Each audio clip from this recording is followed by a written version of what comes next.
Okay, welcome back. So I wanted to do a quick update here because people have been asking about the 12 cent, 12 cent. We're going to go to 12 cent. We blew past the 12 cent. Can we have the correction to go to 12 cent and kind of do what we were supposed to do the first time, which is struggle with the 12 cent, then come back up because it's 12 cent, right? That's what I've been. That's what my inbox is filled with. That's what my emails. It's 12 cent, 12 cent. So let's talk about 12 cent. And the biggest thing that I get accused of is, oh, you're looking at the daily. That's why you're not saying it's going to go to 12 cent. It's giving the false appearance that the 15 level is so much stronger. Okay, so let's take a look at some other time frames and see if they align with what I'm saying. So what you're looking at right here is the weekly. So we're going to take a look at the weekly here and see kind of what we're hinting at here. So if we take a look here at some previous retests, right now we're at 16. Even if we just go here, we got the bounce off of the 1549. Here we have the candle booming up from where? The 1527. Then we have a closure right here, our last closure. Where is that? 1538.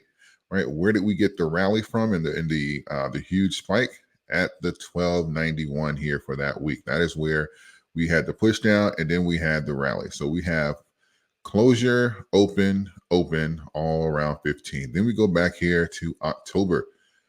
We had the rejection here from what? The 15 were below, and then we had the push. So what does this mean? This means that on the weekly here, this is what you would call a bull. So this here, the 15, which was the previous ceiling, right? You can say this has now flipped, which is very common when you're looking at investments. Support can become resistance, resistance can become support. That's typically how it goes here when you are building, because when you are, either pro or con a position, typically that is an entry point, whether which side you're on the coin. So once you get above it, that just kind of flips around and that becomes an entry exit point as well. So typically when you're above it, it just kind of flips. It's very common in the investing world. Even if you go back even further here, back to 2022, you'll see what we have the wicks around this area, even when we were declining from previous areas. So the 12 cent mark is what you would consider here.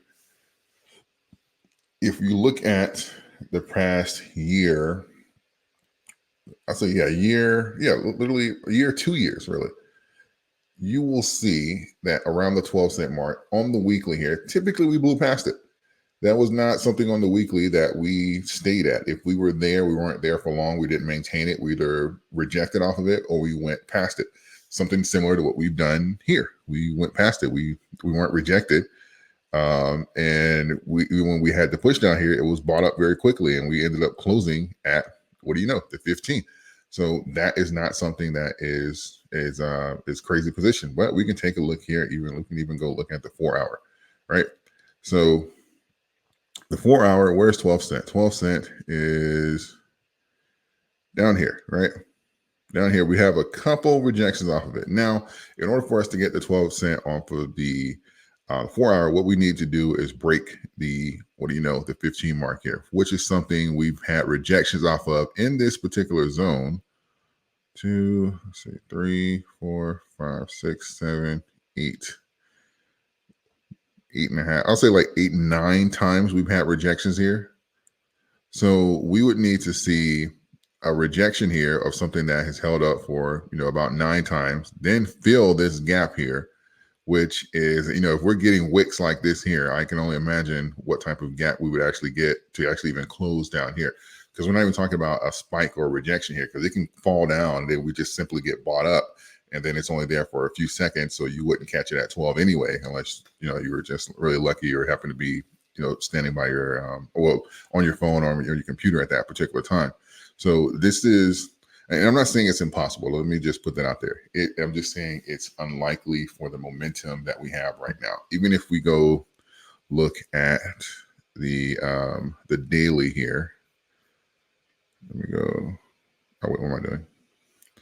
Even if we go look at the daily here, we are retesting 18 like every other day, right? That's not the tone that you say, oh, well, we're going to drop 30%. You don't retest the ceiling every other day and then say, okay, well, you know what? We need to retest. We need to drop 30%. Now, if you're talking about grabbing liquidity, then I can understand where that comes from. But you have to have a weakening of the current trend, or at least something catastrophic on like the macro level. It just doesn't drop 30%. It has to be, especially again, if the current trend is strong enough where it's retesting the ceiling every day, there has to be something happening to the point where it's you say, okay, well, we're going to grab liquidity. I mean, at least let's get some smaller candles here. Let's get a peak here, and then kind of get like a gradual push down, or start, at least trending along the line of resistance, something. But 30%, again, I'm not saying it's never happened. Obviously, it has.